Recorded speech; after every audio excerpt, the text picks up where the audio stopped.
राधे राधे। सभी राधे से क्या चैनल में आप सब लोगों का स्वागत है। भगवान से प्रार्थना करते हैं कि आप सब लोग अपने घर में सुरक्षित होंगे, सुखी होंगे। अब जैसा कि सबको पता है कि ये कल पूर्णमासी के दिन से 15 दिन का श्राद्ध पक्ष शुरू होने वाला है, जिसमें कही जाने वाली कहानी और उसकी पूजा का बड़ा विधान है। ये सब कहानी हम पीपल देवता के नीचे कहते हैं, क्योंकि हम लोग हमें पता है कि हमारे पीपल देवता में सभी देवी देवता और साथ में हमारे पितर वास करते हैं। कहते हैं कि 15 दिनों में पीपल देवता को सींचने से और 7वां अध्याय गीता का करने से और ये कहानी कहने से हमारी सारी मनोकामना पूर्ण होती है। कहते हैं जिनके पीपल के नीचे पितरों की कहानी कहने से पितृ देवता बड़े खुश होते हैं, प्रसन्न होते हैं और वो हमें आशीर्वाद देकर 16वें दिन के बाद वो अपने लोक को वापस लौट जाते हैं। वो कहानी कुछ इस प्रकार है। राधे राधे। पहली कहानी इस प्रकार है कि एक दो भाई थे, एक गरीब था और एक अमीर था। लेकिन जो छोटा भाई था वो बहुत गरीब था। उसकी पत्नी बड़े भाई के घर काम करने जाया करती। उसकी भाभी जो जेठानी थी उसको बच्चा कुचा दे देती, वो अपने बच्चों का पालन पोषण किया करती। एक बार क्या हुआ कि ये पितृपक्ष आने वाला था, तो बड़ी भाभी ने सोचा कि जो ना अब की बार मैं क्या करती, अपनी छोटी देवरानी से कहा कि कल माँ बाबूजी का श्राद्ध है, तुम कल खाना बना के जल्दी सवेरे आ जाना, खाना बना के चली जाना। उस बड़ी भाभी ने सोचा मैं अपने सारे पियर वालों को बुलाती हूँ और अपना धन दौलत और वैभव दिखाती हूँ, उनको दिखाने का भी मौका मिल जाएगा। अब अगले दिन माँ बाबूजी का श्राद्ध था, तो उसने अपनी बड़ी भाभी ने छोटी बहू आई, उसने सारा खाना पीना बनाकर अपने घर चली गई। बड़ी भाभी ने, उसकी जो जेठानी थी, उसने सारे अपने पियर वालों को बुला लिया। आए उसके माँ बाबूजी, सास ससुर आए। उन्होंने देखा हमारा तो किसी ने कोई कुछ निकाला ही नहीं है, हमारा हिस्सा तो किसी ने निकाला ही नहीं है, यहाँ तो इसके पीहर वाले सब जीन में लग रहे हैं। वो उसके घर से वापस चले गए, छोटी वाली के घर पर चले गए। छोटी वाली के घर में कुछ ना था, उसने अग्यारी करी। अग्यारी करके यही कहा कि मेरे पास जो है मैं अग्यारी करके और मैं ही इसी से के ऊपर पानी के छींटे दे के कहने लगी मेरे पास तो पितर देवता यही है, इसके अलावा मेरे पास कुछ नहीं है। ऐसा कहकर वो सो गई। अब उसके बच्चों ने पूछा माँ हमें भूख लगी है, कहने लगी बेटा मेरे पास तो कुछ नहीं है। अब वो क्या करा कि वो पितर देवता आए और वो राख को चाट कर चले गए। रात को जहाँ पर वो सारे उनके दोस्त वगैरह बैठे हुए थे, वो सब पूछने लगे। कोई कहता मेरे बेटे ने ये बनाया, कोई कहता मेरे बेटे ने ये बनाया, कोई कहता मेरे बेटे ने मेरी पसंद का खाना बनाया।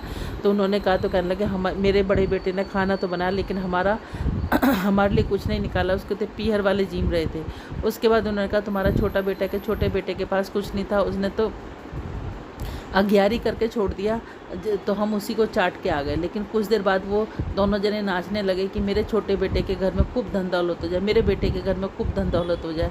उधर उसके बच्चे भूख प्यास से बिलख रहे थे, तो उन्होंने उससे कहने लगे कि माँ हमें भूख लगी है। उसने गुस्से में कहा, छोटी बहू ने कि गुस्से में कहा कि जाके आंगन में देखो, एक वो भिगोना उल्टा रखा है, उसमें ही खाना रखा होगा, तुम जाकर खा लो।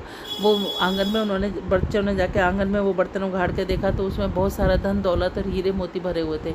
वो समझ गई कि सब मुझे पितर देवताओं ने, मेरे सास ससुर ने मुझे आशीर्वाद दिया। अब वो उनको लेके अगले साल से उसने बहुत अच्छी तरह से उनका अपने श्राद्ध किए। भगवान ने जैसे उसके पितर देवता खुश हुए, वैसे कहते सुनते हमें और हमारे परिवार के सबके खुश होना। बोलो पितर देवता महाराज की जय। दानीकरण हमेशा सोने का दान किया करता है। वो कभी अन्न का, फल का, पानी का या कपड़े का दान नहीं किया करता था। वो हमेशा दानी के नाम से विख्यात हुआ, लेकिन सोने का दान किया करता था। उसकी जब मृत्यु हुई तो उसको बड़े अच्छे राजमहल के अंदर रखा गया, लेकिन वहाँ सब कुछ सोने का था। वो बड़ा खुश हुआ कि मैंने सोने का दान किया। अब उसको भूख लगी तो उसके लिए खाना परोसा गया, लेकिन वो भी सब सोने चांदी के थे। तो वो कहने लगा कि मैं सोने का खाना कैसे खाऊं। तो उन्होंने कहा कि तुमने अपनी ज़िंदगी में कभी अन्न का, धन का, कपड़े का, लत्ते का, पानी का दान ही नहीं किया।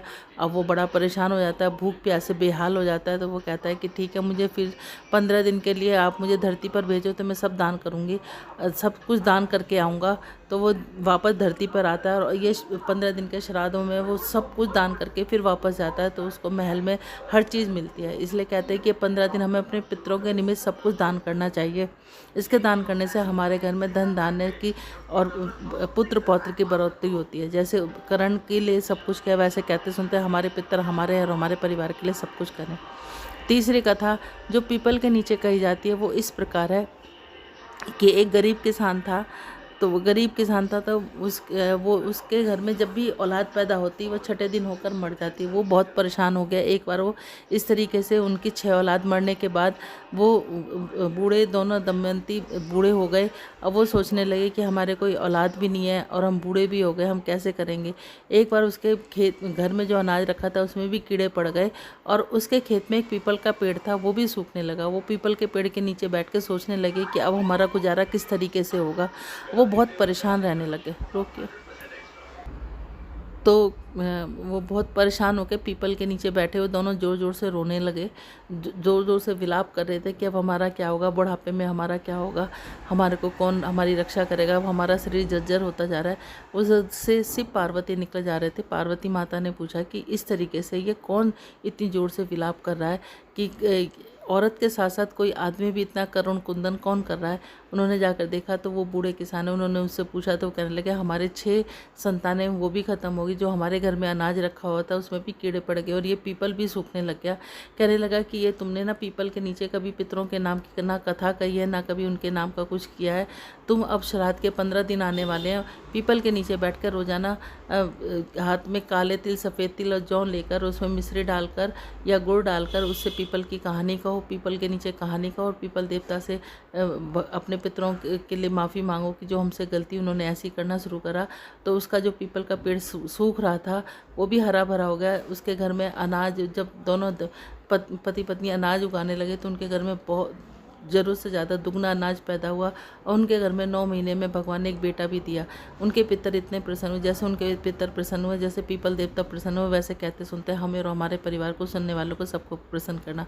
बोलो पीपल देवता की जय। इस तरीके से हमें ये तीनों कहानियाँ हर रोज़ पीपल के नीचे जल चढ़ाते हुए कहनी चाहिए।